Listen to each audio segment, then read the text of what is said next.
بسم الله الرحمن الرحيم. يا أيها الذين آمنوا ادخلوا في السلم كافة ولا تتبعوا خطوات الشيطان إنه لكم عدو مبين. سبحان ربك رب العزة عما يصفون وسلام على المرسلين والحمد لله رب العالمين. اللهم صل على سيدنا محمد وعلى آل سيدنا محمد وبارك وسلم. اللهم صل على سيدنا محمد وعلى آل سيدنا محمد وبارك وسلم. اللهم صل على سيدنا محمد وعلى آل سيدنا محمد وبارك وسلم. مقصد زندگی اللہ کی بندگی اور مقصد حیات اللہ تعالیٰ کی ذات. نہ ہم اپنی مرضی سے دنیا میں آئے اور نہ اپنی مرضی سے دنیا سے جائیں گے. اللہ تعالیٰ نے حکم فرمایا تو آگے اور اللہ حکم فرمائیں گے تو چلے جائیں گے. نہ آنے میں ہماری مرضی کا کوئی دخل نہ جانے میں ہماری مرضی کا کوئی دخل. عقلمندی کا تقاضا یہ ہے بیچ کی جو زندگی ہے وہ بھی ہم اللہ کی مرضی کے مطابق گزاریں. میں نے قرآن پاک کی آیت آپ کے سامنے پڑھی. یا ایھا الذین آمنوا، اے ایمان والو، ادخلوا فی السلم کافہ، اسلام میں پورے داخل ہو جاؤ. آدھا تیتر آدھا بٹیر نہیں، اسلام میں پورے داخل ہو جاؤ. خطاب کس سے ہے؟ ایمان والوں سے. اور دعوت کس کی دی جا رہی ہے؟ اسلام لانے کی. معلوم ہوا ایمان کوئی اور چیز ہے اور اسلام کوئی اور چیز ہے. ایمان در حقیقت نام ہے دل کی کیفیت کا، کہ اللہ کو ایک ماننا. ایسا ایک، پورا ایک، نہ آدھا نہ پونا، نہ سوا نہ ڈیڑھ، نہ دو نہ تین. قل هو اللہ احد، اللہ ایک ہے. اللہ کو ایک ماننا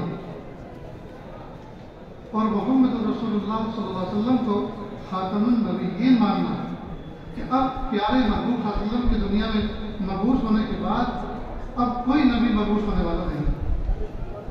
بس اس کا نام ہے ایمان. اور یہ ماننا یہ دل کی کیفیت کا نام ہے. یہ ماننا دل کی کیفیت کا نام ہے. اب کیا کہا جا رہا ہے اس ماننے والے کو، ایمان والے کو؟ ادخلوا فی السلم کافہ، اسلام میں پورے داخل ہو. تو اسلام کسے کہتے ہیں؟ اسلام ہے طرز حیات، طرز زندگی. اللہ کے محبوب صلی اللہ علیہ وسلم کا لایا ہوا طریقہ زندگی گزارنے کا، اس پورے کا نام اسلام ہے. کیسے بیٹھنا، کیسے اٹھنا، کیسے چلنا، کیسے پڑوس میں رہنا، بڑوں کے ساتھ کیسا برتاؤ کرنا، بہیو کرنا، چھوٹوں کے ساتھ کیسے معاملہ کرنا، بیوی کے ساتھ کیسے رہنا، ماں باپ کے ساتھ کیسے رہنا، اپنوں کے ساتھ کیسے، پرایوں کے ساتھ کیسے، مخالفین کے ساتھ کیسے. جی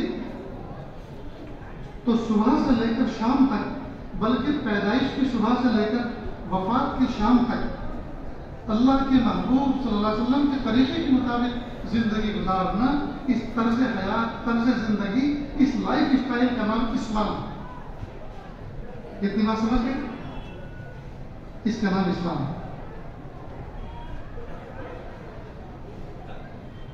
مجھے نہیں پتا تھا کہ یہاں کوئی جلسہ ہے. مجھے کیرانہ سے محبت ہے، ایک مناسبت ہے مجھے اس بستی سے، اور ایمانی مناسبت ہے.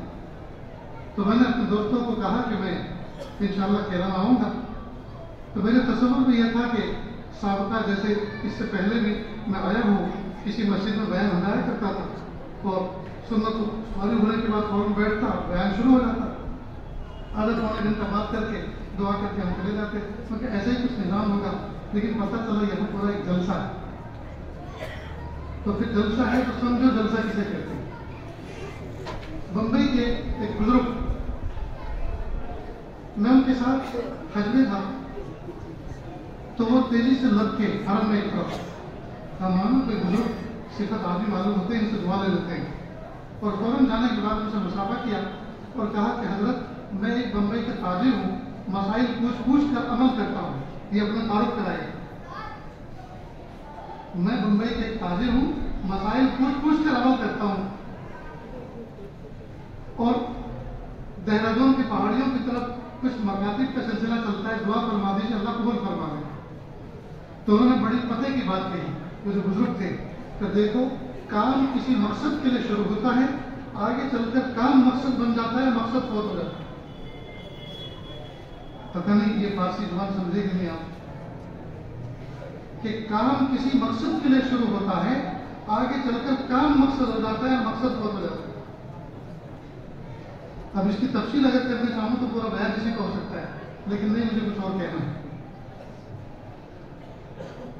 میرے استاد محترم حضرت مولانا سید ذوالفقار صاحب رحمۃ اللہ علیہ، جو دارالعلوم فلاح ہدایت پروفیسر کی شیخ الحدیث تھے، وہ 3 مہینے پہلے مدرسے کے جلسے کی تیاری کرتے ہیں، اور ان کی تیاری سے اور دنیا بھر کے سفر کرنے سے یہ پتہ چلا کہ جلسے کا مقصد یہ ہے کہ ایک تو لوگوں میں ادارے کا تعارف ہو جائے، ایک مقصد، دوسرا بچوں کی کارکردگی ان کے اولیاء کے سامنے، ان کے والدین کے سامنے پیش ہو جائے کہ آپ کے بچوں نے ہمارے یہاں کیا سیکھا، تیسرا جو لوگ دیکھنے والے ہیں، سننے والے ہیں ان بچوں کو، ان کے اندر یہ بات قطعیت پیدا ہو ہمیں بھی اپنے بچوں کو پڑھانا ہے، چوتھا دست تعاون لوگوں کا متوجہ ہو جائے ادارے کی طرف کہ جو ادارہ چھوٹے چھوٹے معصوم بچوں کو اتنا بہترین ان کو گوہر بنانا ہے تو واقعی ہمارا مال یہاں لگنا چاہیے۔ یہ کچھ مقاصد ہوتے ہیں جلسوں میں۔ اب ان مقاصد کو حاصل کرنے کے لیے اس میں ایک کردار ہوتا ہے بچوں کا، تو بچوں کو جو پروگرام طے کرایا جائے، بچوں کو حضرت مولانا سید ذوالفقار صاحب رحمۃ اللہ 3 مہینے پہلے تیار کرتے ہیں۔ ایک بچہ جو خوش الہام ہوتا ہے تو اس کو کچھ اشعار دیتے ہیں، ایک بچہ جو بہترین جرأت کے ساتھ بات کرتا تو اس کو بیان دیتے ہیں، ایک بچہ جو خوش الہانی کے ساتھ تجوید کے ساتھ قرآن پاک پڑھتا تو اس کو قرات دیتے ہیں۔ بس یہ 4-5 پروگرام، اور پھر گھڑی سامنے رکھ کر وہ پروگرام سنتے ہیں۔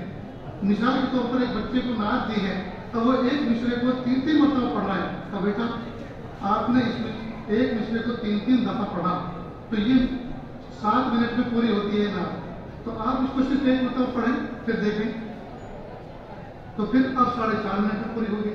کل بس بیٹا اس مصرے کو جس کو 3 مرتبہ پڑھتے ہیں ایک ہی مرتبہ پڑھا کریں۔ اب اس کو پورا کر دیا تو فلاں قاری صاحب کی ماتحتی میں نگرانی میں آپ اس کا لہجہ سیکھیں، اشعار طے ہو گئے۔ بیان کرنے والے کو کہا کہ بھائی تقریر کرو، اب وہ تقریر کر رہا ہے تو کہا کہ سیدھے کھڑے ہو کے مت کرو، آپ بیان کر رہے ہیں تو کچھ اشارے بھی کرو، فہم والے، سمجھداری کے اشارے، ایسے اشارے جن سے جو بات کہی جا رہی ہے وہ سمجھنے میں مدد ملے، تو اس کو یہ سمجھایا جاتا۔ غرض یہ کہ 11-12 منٹ میں ٹوٹل پروگرام پورا ہو جائے۔ آپ پروگرام کو ایسے سمجھیے جیسے کھانے کی کوئی تقریب ہو، فنکشن ہو اور دیگیں تیار ہو تو ہر دیگ میں سے 1-2 چاول چکھے جاتے ہیں، پلیٹ بھر کے تو نکالا جاتا، بس 1-2 چاول سے اندازہ ہوتا ہے کہ دیگ کا مزاج کیا ہے۔ اسی طرح طلبہ کرام کو جو پیش کیا جاتا ہے تو 1-2 بچوں میں اندازہ ہوتا ہے کہ اساتذہ کی محنت کیا ہے۔ اب کئی مرتبہ اس میں ترتیب کیا بگڑتی ہے، بچے تجوید بھی پڑھتے ہیں ادارے میں، مسئلے مسائل بھی پڑھتے ہیں، ٹھیک، اور انگریزی بھی پڑھتے ہیں، تفسیر بھی پڑھتے ہیں، حدیث بھی پڑھتے ہیں، تو ہر چیز کا نمونہ پیش ہونا چاہیے۔ یہ نہیں ہے کہ صرف تجوید کے طلبہ ہی پیش ہوں تو لگے گا کہ یہ تو صرف تجوید القرآن ہے اور کچھ سیکھا پڑھایا نہیں جاتا، حالانکہ تعلیم اسلام بھی پڑھایا جا رہا ہے، بہشتی جگہ بھی پڑھایا جا رہا ہے، معرفت الحدیث بھی پڑھائی جا رہی ہے، مثلاً تو ہر نوعیت کے بچے پیش ہوں، اور ان بچوں کو یہ نہ کہا جائے کہ آج جلسہ ہونے والا ہے تو ایک نظم پڑھنی ہے، وہ تو کوئی بھی بازاری لہجہ آ کر پڑھے۔ یہ جو دنیا بھر کے شعراء جو داد وصول کرتے ہیں، جو داد کے آج بجلی کے مریض ہوتے ہیں، وہ تو ان کے لہجے آ کر اپنائیں گے، نہیں، ان کو بازاری لہجوں پر نہ لاؤ، بلکہ ان کو اصحاب دل پڑھنے والے اشعار، جی صاحب دل جو افراد گزرے ہیں یا موجود ہیں ان کے اشعار کی نقل کرو اور دیکھو کون سا لہجہ وہ کس طرح کر رہا ہے، کون سے مصرے کو کتنی دفعہ پڑھ رہا ہے، اور اس میں سب کو بور کر دے گا۔ اسی طرح جس بچے کی آواز اچھی ہے، کسی لہجے کی اچھی نقل کر لیتا ہے تو اس کے حوالے مت کرو معاملہ، ورنہ وہ تو سورہ بقرہ پڑھے گا اور فلائٹ والوں کی فلائٹ جائے گی، ٹرین والوں کی ٹرین جائے گی، اور نہ جانے کتنوں کے پاجامے خراب ہو جائیں گے، اس کا ہو جائے گا۔ ایک مرتبہ ریلوے اسٹیشن کے قریب ایک مسجد تھی گجبھوج کے علاقے میں، کئی اہل علم حضرات اس میں حاضر میں تھا، نماز میں شریک ہوئے۔ اب امام صاحب نے سوچا کہ آج تم میرے قابو میں آئے ہو، آج تمہیں میں اپنا لہجہ سناتا ہوں۔ اب اس نے جو قرات چھیڑی ہے، کئی ساتھی تو یوں کہہ رہے تھے کہ نماز میں بددعا زبان پر آ رہی تھی کہ ایسا آج ہم ہی ملے سنانے کے لیے، لہٰذا ٹرین چھوٹ گئی ہے۔ دوستو، تفکر چاہیے، تفکر ادارہ چلانے کے لیے بھی، مدرس بننے کے لیے بھی، معلم بننے کے لیے بھی، منتظم بننے کے لیے بھی، جی یہ سب چیزوں کے لیے تفکر چاہیے، جس سے آج ہمارے دامن خالی ہوتے جاتے ہیں۔ دوسری بات یہ، میں تو جلسوں کا نام سن کر میری روح کانپتی ہے۔ میں نے مولانا امیر صاحب سے کہا کہ مولانا کوئی کتنا بھی بڑے ادارے کا شخص آئے اور کتنا بھی مخلص ہے، اس کے اخلاص کو ہم سلام کرتے ہیں، احترام کرتے ہیں، لیکن مجھے جلسوں کی دعوت مجھ سے منظور نہ کریں۔ ہوتا کیا ہے، فائدہ بھی ہے اور نقصان کیا وہی بتاتا ہوں۔ ہر آدمی گاؤں کا، بستی کا بزرگوں سے ملنے کے لیے نہ ان کے یہاں جا سکتا ہے، نہ ان کو اپنے گھر بلا سکتا ہے، اس کے اندر اتنے استعداد ہے، نہ صلاحیت، نہ ان کے یہاں سفر کر کے جا سکتا ہے۔ تو ادارے کچھ صاحب نسبت بزرگوں کو وقتاً فوقتاً بلاتے ہیں، اور اس طرح سے ان اداروں کی برکت سے ان کو زیارت کرنے اور سننے کا موقع مل جاتا ہے۔ تو اداروں کا ایک بہت بڑا احسان اہل علاقے پر یہ نہیں ہے۔ لیکن ہوتا کیا ہے، ایک ایک درجن بلا کے بٹھا دیتے ہیں سب صاحب نسبت، ہیں سارے بزرگ، لیکن ایک ایک درجن بیٹھے ہیں۔ اب پھر ان بزرگوں کا، ان علماء کا کیا کردار ہوتا ہے؟ ایک آتا ہے، بھائی دیکھو اصل میں تو ایسے ہی تمہید کے طور پر بیٹھ گیا ہوں، اصل بیان تو حضرت کرے گی جو میرے بعد آنے والے ہیں۔ پھر وہ آتے ہیں، دیکھو بھائی مجھے تو کچھ کرنا نہیں، اصل بیان تو وہ کر کے چلے گئے، بہت اچھی بات کہی، اور جو کچھ رہا تھا اصل وہ کریں گے۔ پھر جب وہ اصل آخر میں آتے ہیں، کہتے ہیں بھائی سب کچھ بیان تو ہوگا، بس ہاتھ اٹھاؤ دعا کر لو، اصل کسی نے بھی نہیں کہا، اصل کسی نے بھی نہیں کہا، سب ایک دوسرے پہ ڈالتے رہے۔ عوام کا نقصان یہ ہوتا ہے، وہ جو پہلے والے آئے تھے، وہ جو جیکٹ والے اور صحت مند، وہ بہت بہترین بیان کر کے، اور دوسرا وہ تو بالکل پتہ نہیں کہاں سے بڈھا پکڑنا آئے تھے۔ اب وہ لوگ اپنی معیار کی ترازو پہ تولتے ہیں بزرگوں کو، یہ غلط بات ہے۔ بس ایک زیادہ دو، اتنے آدمی کافی ہو۔ میں کہا کرتا ہوں، ایک دسترخوان پہ گوشت بھی ہے، گوشت میں کوفتے بھی ہیں، قیمہ بھی ہے، بھنا ہوا بھی ہے، تلا ہوا بھی ہے، جی پھر سبزی بھی ہے، پھر کڑھی بھی ہے۔ اب یہ 7 قسم کی چیز ہو گئی۔ اگر کوئی آدمی ایک چیز روزانہ کسی کو کھلاتا تو 7 دن تواضع کر سکتا تھا کہ نہیں؟ اور ایک آدمی نے کھایا اتنا ہی جتنا ایک چیز کھاتا ہے، بھائی ساری مل کے تو اس نے اتنا ہی کھایا جتنی ایک چیز کھاتا، تو کیا فائدہ ہوا 7 چیزیں ایک ساتھ رکھنے سے؟ تو 7 چیزیں بنائی ہیں تو آپ 7 دن تک بناؤ، 7 دن تک لوگ کھائیں گے۔ 7 بزرگوں کا آپ نے بلایا تو آپ ایک ہی دن کیوں بلا رہے ہو سب؟ بھائی ساتھ میں 7 نشستیں رکھو، اور 7 نشستوں میں لوگوں کو فیض پہنچاؤ، بھرپور ان کو وقت ملے گا، بھرپور انداز سے بات کریں گے، اور سب لوگ یکسو ہو کے ان کے چہرے کی طرف بیٹھ کر ان کی باتوں کو دل کے کانوں سے سنیں گے اور عمل کے جذبے سے کھڑے ہوں گے۔ کتنا نفع ہوگا؟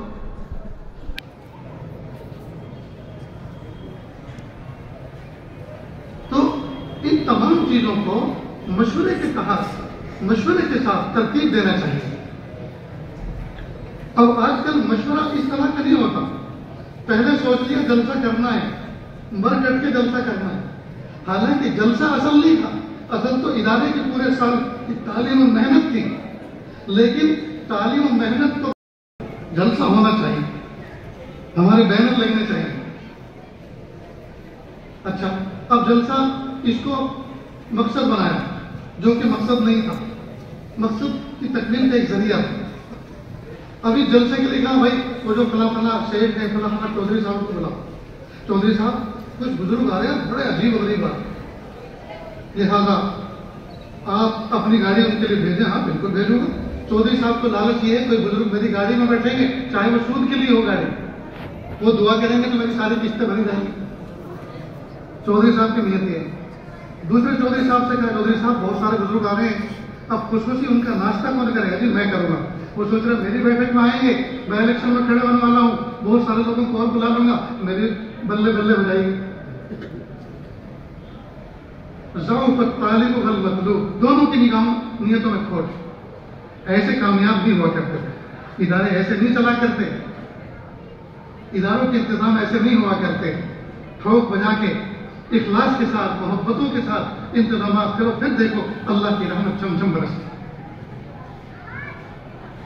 قاضی قریب میں کئی جگہوں پہ جانا ہوا، جلسہ کیا تھا؟ میلہ تھا، عرس تھا، عورتیں الگ چھما چھم چل رہی ہیں، بچے الگ کود رہے ہیں، بوڑھے الگ لیٹ رہے ہیں، حقہ پی رہے ہیں، کافی الگ چل رہی ہے، چائے الگ چل رہی ہے، میلہ الگ لگا ہوا ہے۔ بس مت پوچھو یہ عرس کیسے ایجاد ہو معلوم ہے؟ کسی بزرگ کا انتقال ہوا، اب جب تدفین ہو گئی تو سب ان کے خلافہ جمع ہوئے اور کہا دیکھو بھائی حضرت نے ہمارے کندھوں پہ ذمہ داری رکھی ہے، حضرت تو ایک ایک زندگی کا ایک ایک لمحہ قیمتی کر کے چلے گئے، ہمارے ذمہ سارے کام شروع کر کے گئے ہیں، اب ایسا کرو ہر سال ہم یہاں جمع ہونے کا معمول بنائیں اور اپنے اپنے علاقے کی کارگزاری پیش کریں اور کیا کرنا چاہیے، کیا کیا چیلنجز ہیں امت کے سامنے، ان کو کیسے دور کیا جائے، اس کا مشورہ کیا۔ بہت اچھا، اب بات طے ہو گئی کہ بہتر یہ ہے کہ حضرت کا آج انتقال ہوا، اگلے ایک سال کے بعد اسی تاریخ پہ جمع ہوں گے، ٹھیک۔ اب آج تو ایک خاص مقصد کو تحت سامنے رکھ کر یہ مشورہ ہوا، 2-4 مہینے چلے گئے، شیخ کے غم، انتقال کے غم کا صدمہ بھی دور ہو گیا۔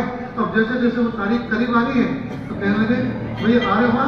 جی ہاں بالکل آ رہے ہیں، جو بات طے ہوئی تھی ایک سال پہلے اس کے مطابق میں آؤں گا، تو ضرور گھر والی کو بھی لے کے آنا، ہماری گھر والی آپ کی گھر والی کو دیکھنا چاہتی ہے۔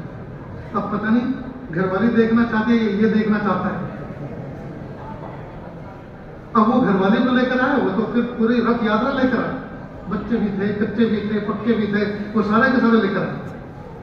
اب جب سارے کے سارے لوگ جمع ہو گئے تو وہ تو بیٹھک میں بیٹھ کے، یہ کسی درسگاہ میں بیٹھ کر وہ تو جیسے سورہ یاسین شریف پڑھ رہے ہیں اور اس کے بعد ذکر و اذکار کر رہے ہیں، ختم خاتمیات کر رہے ہیں، مشورے کر رہے ہیں، اور بچے دھمال کر رہے ہیں، باہر شور ہو رہا ہے۔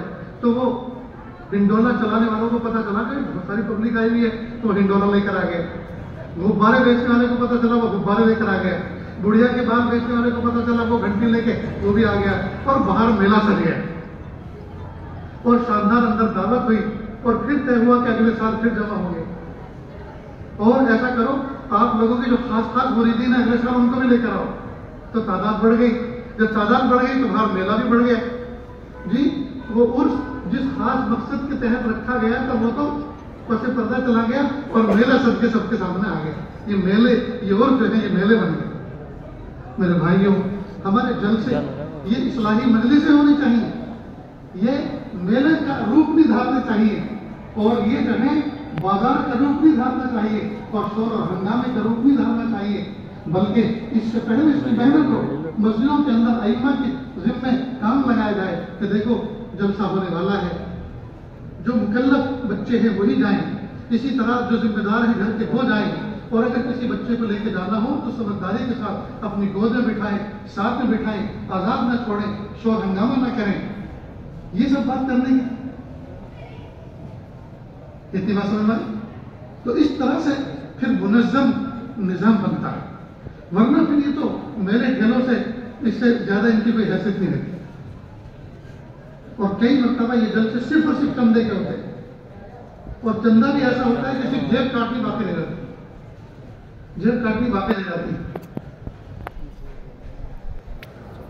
بہرحال یہ چند باتیں جلسے کے ضمن میں آپ کے سامنے پیش کی۔ مجھے امید ہے کہ میرے اکابر بڑے جو بیٹھے ہوئے ہیں یہ میرے روئے سخن کے جو مخاطب نہیں ہیں، میرے مخاطب تو وہ ہیں جو سامنے بیٹھے ہیں، یہ تو میرے سب سر کے تاج ہیں، لیکن امید ہے کہ کسی کی دل شکنی نہیں ہوئی ہوگی، اور دل شکنی ہوئے تو میں تہہ دل سے معافی چاہتا ہوں۔ میرے بھائیوں، ہم مقصد زندگی کو سمجھیں، یہ زندگی بڑی قیمتی ہے۔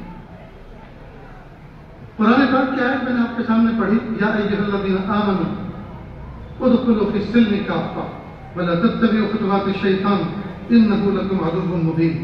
اے ایمان والو، اے اللہ کو دل سے ماننے والو، رسول اللہ صلی اللہ علیہ وسلم پر ایمان لانے والو، اسلام اللہ کے محبوب صلی اللہ علیہ وسلم کا لایا ہوا طرز زندگی اپناؤ، اس میں پورے داخل ہو جاؤ، اور زندگی گزارنے میں شیطان کی اتباع مت کرنا، اس لیے کہ وہ تمہارا کھلا دشمن ہے، ظاہر و باہر دشمن ہے۔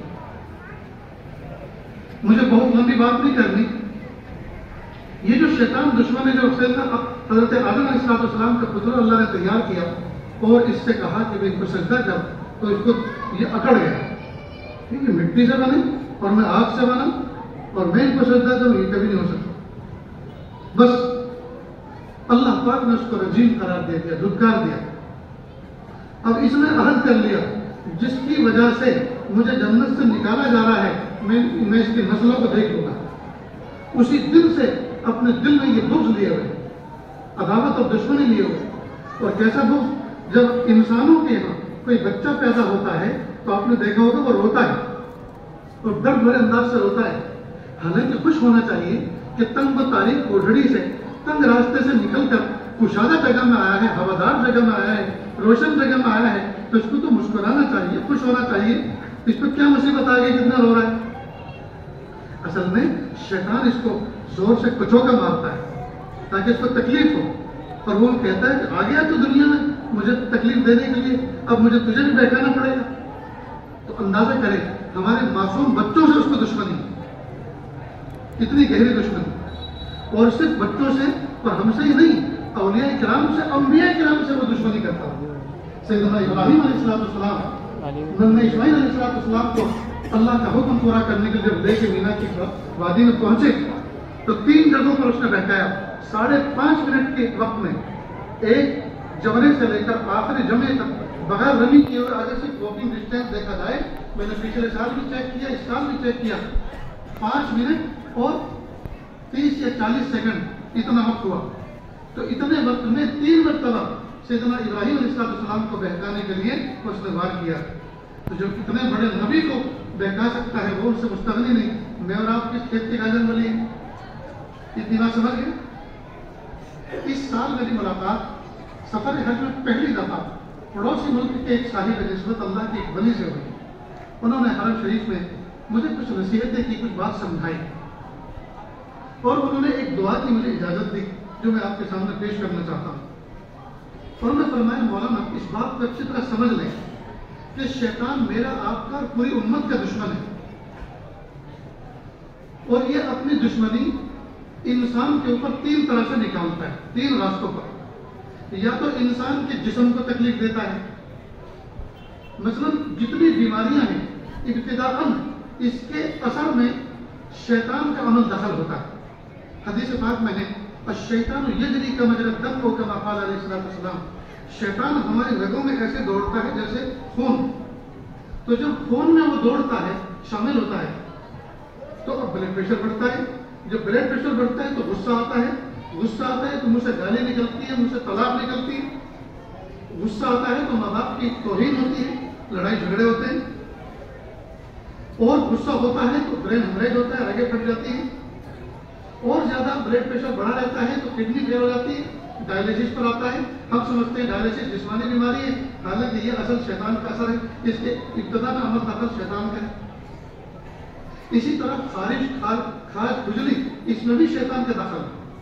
اور انہوں نے عجیب عجیب مثال دے کے سمجھایا کہ نوجوان بچے اور بچیاں جن کے گالوں پر پھنسی نمودار ہو جاتی ہیں، یہ شیطان کا اثر ہوتا ہے۔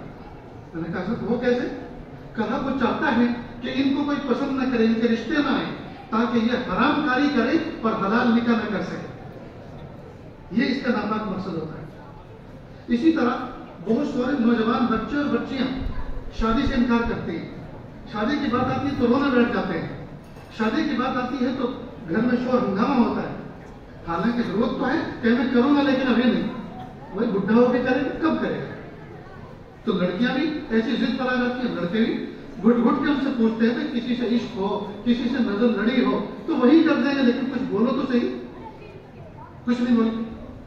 تو کہا یہ شیطان کا اثر ہے کہ نکاح کے لفظ سے ان کو توقش ہو جاتا ہے، نکاح کے لفظ سے ان کو کچھ اٹریکشن نہیں ہوتا۔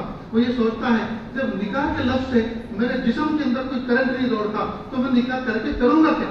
بدنام ہو جاؤں گا بیوی کی نظر میں۔ حالانکہ وہی لڑکا، وہی لڑکی موبائل میں دنیا بھر کے خرافات دیکھتے ہیں، خرافات کی باتیں کرتے ہیں، تو جب یہ سب کا سب اٹریکٹ ہے تو حلال اٹریکٹ کہاں چلا گیا؟ شیطان نے غائب کر دیا، شیطان نے حجاب ڈال دیا، اس کو اثر ڈال دیا اپنا۔ اسی طرح ایک بات بالخصوص صف اول میں بیٹھنے والے میرے بزرگان دین اکابر مشائخ میرے سر کے تاج، اکثر و بیشتر لوگ رات کو سوتے ہیں، بھائی رات کو 10 بجے سو گئے، اب صبح کو 6-7 گھنٹے بہترین میٹھی نیند لے کر اٹھے، لیکن سینہ دکھ رہا ہے، کمر دکھ رہی ہے، یہ سب جکڑا ہوا ہے۔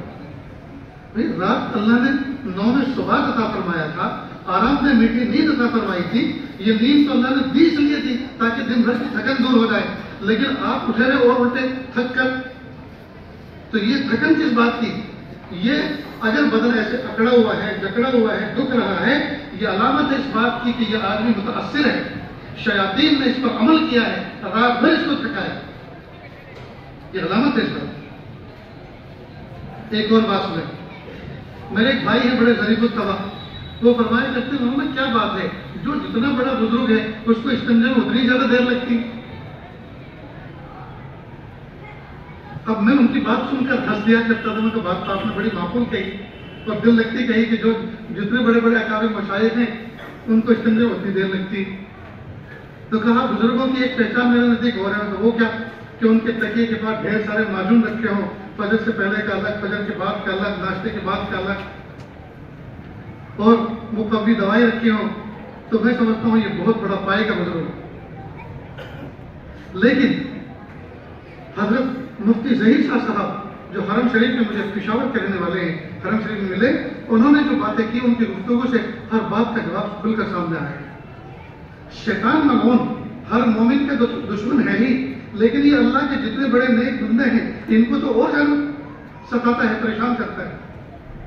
تو پیشاب میں قطرات کی بیماری اور اس میں جو ہے ہر وقت یہ شک و شبہ کا ہونا کہ پیشاب نکل گیا یا قطرہ نکل گیا، یہ اس کی چال ہے شیطان کی، تاکہ یہ ہر وقت بس اسی میں لگے رہیں اور ان کے صف اول بھی فوت ہو، صف آخر میں پڑھیں، مسبوق بنے، تاکہ عوام الناس میں ان کی ویلیو، ان کا کریڈٹ لو ہو جائے، لوگ سمجھیں یہ کیسے بزرگ، یہ تو پیچھے کی صف میں نماز پڑھتے ہیں، یہ تو صف اول میں نماز پڑھنا چاہیے تاکہ یہ بدنام ہو، لوگ ان کی باتوں کو دھیان سے نہ سنیں۔ عجیب اللہ کی شان، 2-3 سال سے مجھے بھی یہ تکلیف تھی، دیر تک پیشاب خانے میں بیٹھتا، استقرا کرتا، اطمینان حاصل کرتا، وضو کر کے باہر آتا جی، اور پھر کسی صوفے پہ کرسی بیٹھ کر پھر لگا کے قطرہ نکل گیا، پھر جاؤ، پھر پاکی حاصل کرو، پھر وضو کرو، سردی کے موسم میں اور زیادہ تکلیف۔ انہوں نے اس پر کا مجھے ایک عمل بتایا، اللہ کا شکر ہے جڑ سے یہ بیماری ختم ہو۔ تو ایک تو شیطان اپنی دشمنی کو انسان کے ظاہر کو خراب کر کے، بیماریاں مطلع کر کے اس سے اپنی دشمنی نکالتا ہے۔ دوسرا انسان کے باطن کو، دوسرا نہیں، پہلی قسم کا دوسرا جز ہے، انسان کے باطن کو متاثر کرتا ہے، مثلا نظر بد لگاتا ہے، شہر کرتب کرتا ہے، تاکہ نہ ان کا مطالعے میں دل لگے، نہ پڑھانے میں دل لگے، نہ ان کی طبیعت میں یکسوئی ہو، نہ انشراح ہو، یہ ہر وقت بے چین رہے۔ چنانچہ ہمارے کتنے اکابر مشائخ ہیں، حدیث کے صف اول کے اساتذہ ہیں جو سحر کرتب میں جادو میں گرے ہوتے ہیں۔ اتنی بات سمجھ گئی؟ دوسرا، یہ اپنی دشمنی کا اثر نکالتا ہے کاروبار کو متاثر کر کے، مالی اعتبار سے۔ آپ نے سنا ہوگا ہمارے پاس تو ڈھیر سارے لوگ آتے ہیں، حضرت دعا کر دو، پہلے حال یہ تھا کسی زمانے میں مٹی کو ہاتھ لگاتے تھے سونا بنتا تھا، اب سونے کو ہاتھ لگاتے تو مٹی بن جاتا، مال پڑا ہوا ہے کوئی لینے والا نہیں، مال گیا ہوا ہے پیمنٹ واپس نہیں آ رہا، کیسے کام کریں؟ دعا کریں۔ تو مالی اعتبار سے پریشان کرتا ہے، اور جو آدمی مالی اعتبار سے پریشان ہوتا ہے دوستو، اللہ حفاظت فرمائیں، اس کے دن اور رات کیسے گزرتے ہیں مجھ سے زیادہ آپ سمجھتے ہیں۔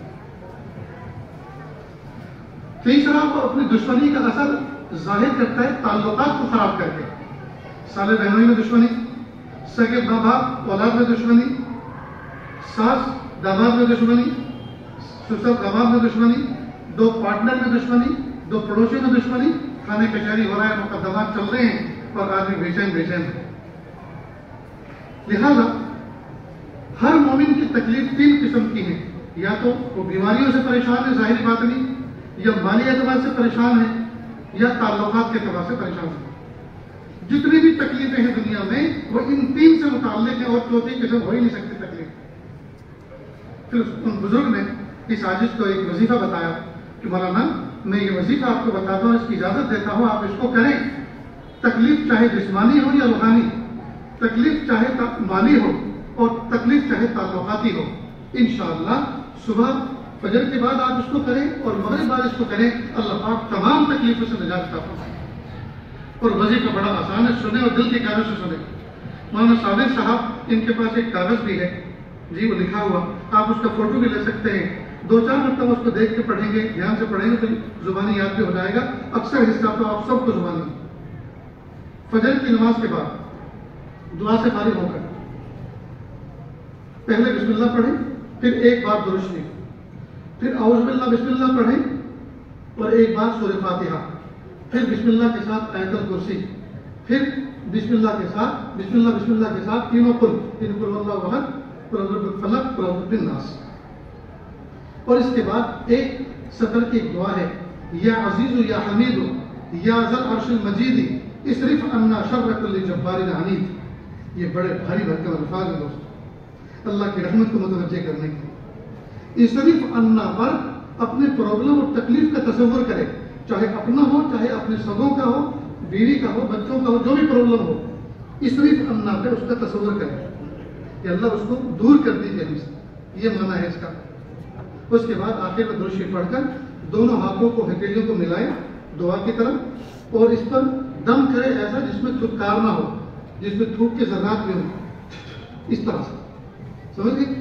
اس کے بعد پیچھے گدی سے لے کر پیشانی کے بالوں تک ہاتھ لائیں، پورے چہرے پر لائیں، اس کے بعد دائیں بغل کے نیچے ہاتھ لائیں اور آگے تک لے جائیں اور اس طرح سے جیسے کسی چیز کو جھاڑتے ہیں، پھر اسی طرح بائیں بغل کے نیچے سے ہاتھ لے جائیں اور یہاں تک لائیں اور اس طرح سے جیسے کسی کو جھاڑتے ہیں، پھر سینے پر آگے ناف تک، اس کے بعد مونڈھوں پر، یہی دکھتے ہیں صبح میں، یہی سب دکھتے ہیں جیسے مارا ہو، اس کے بعد کمر پہ جہاں تک ہتھیلی پہنچ سکے، اس کے بعد یہاں جانگوں سے لے کر اوپر نیچے ہاتھ لے کے گھٹنے کے نیچے سے گزارتے ہوئے آگے تک لائیں، ایسے دوسرا پیر۔ فجر کے بعد کرو گے انشاءاللہ شام تک اللہ کی حفاظت میں رہو گے، اور مغرب کے بعد کرو گے تو انشاءاللہ فجر تک اللہ کی حفاظت میں رہو گے، کر کے دیکھ لیں۔ میں نے جب سے یہ شروع کیا، ایک تو پیشاب کے خطرات کی تکلیف الحمدللہ ختم ہو گئی، دوسرا ایک مجھے سر میں ایسی کھجلی ہوتی تھی، تنہائی میں ایسے کھجلاتا تھا جیسے پاگل، سر میں خون نکل آتا تھا، ڈاکٹر کو دکھلایا، اس نے یہ تشخیص کی کہ یہ سوریاسس کی بیماری ہے، اور ڈاکٹروں کی اصطلاح میں سوریاسس کی بیماری لا علاج بیماری سمجھی جاتی ہے، زندگی بھر کریم اور دوائیاں لگانی پڑتی، کھانی پڑتی، الحمدللہ جڑ سے میری بیماری ختم ہو۔ یہ 2 فائدے تو مجھے ہوئے، آپ بھی کریں، انشاءاللہ اس کی برکتیں محسوس کریں گے۔ اسی طرح بہت ساری عورتیں، ان کے ایام جو ہے بڑھتے ہیں، یعنی 5-6 دن میں پہلے پاکی حاصل ہو جاتی تھی، نماز شروع ہو جاتی تھی، اب 10-10 12-12 دن تک چلتا ہے۔ اب یہ ٹائم سے آگے جو چلتا ہے، یہ جو ہے بیماری کا کون کہلاتا ہے، اس کو استحاضہ بھی کہتے ہیں، اور حدیث پاک میں الاستحاضۃ من رجز الشیطان او کما قال اسلام، یہ تو شیطان کی ٹھوکر مارنے سے ہوتا ہے۔ معلوم ہوا جو عورت اس مرض میں مبتلا ہے، شیطان سے وہ متاثر ہے، لہذا اگر وہ اس وظیفے کو کریں گے انشاءاللہ تو اللہ تعالیٰ ان کی حفاظت فرمائیں گے ان دنوں کے اندر۔ تو یہ آپ خود بھی کریں اور دوسرے لوگوں کو بتائیں، اپنے بچوں سے کروائیں، اپنی بیویوں سے کرائیں، بیٹیوں سے کرائیں، اس لیے کہ دوستو انسان بھی 2 پیر والے بھی دشمن ہیں، اور غیر مرئی مخلوق شیاطین اور جنات بھی انسانوں کے دشمن ہیں، ہم تمام دشمنوں کے بیچ میں رہ رہے ہیں۔ اس لیے اللہ کی رسی کو مضبوطی سے تھامیں، جب ہم عمل پر آئیں گے، ذکر و اذکار پر آئیں گے، وظائف پر آئیں گے، اللہ پاک دنیا میں جو بچی کچھ زندگی ہے عافیت کے ساتھ گزارنے کی توفیق عطا فرمائیں گے، ورنہ دوستوں کچھ گزر گئی اور کچھ باقی ہے، اور پتہ کچھ نہیں ہے کس حال میں موت آئے گی، زندگی کی شام کس گلے میں ہوگی اور کس حال میں ہوگی۔ اللہ تعالیٰ سے دعا ہے اللہ تعالیٰ اس ادارے کو دن دونی رات چوبیس ترقی عطا فرمائیں۔ جو بچے دستار فضیلت باندھ کر یہاں سے گئے، اللہ کے بچوں کو اپنے ماں باپ کی آنکھوں کی ٹھنڈک بنائیں، اپنے اساتذہ کے لیے ذخیرہ آخرت بنائیں۔ اسی طرح اللہ تعالیٰ جتنے ادارے دنیا کے اندر چل رہے ہیں دینی تعلیم کے، اللہ تعالیٰ تمام کو کامیاب فرمائے۔ مدارس دینیہ، مکاتب قرآنیہ، مشاہد اسلامیہ، اللہ سب کی حفاظت فرمائے، اور وہ خانقاہیں جب اللہ سکھایا جاتا ہے، اور جتنے بھی اہل ایمان آسمان کی چھت کے نیچے تکلیف میں ہیں، اللہ ان تمام کی تکلیفوں کو دور فرمائے۔ وآخر دعوانا ان الحمد للہ رب العالمین۔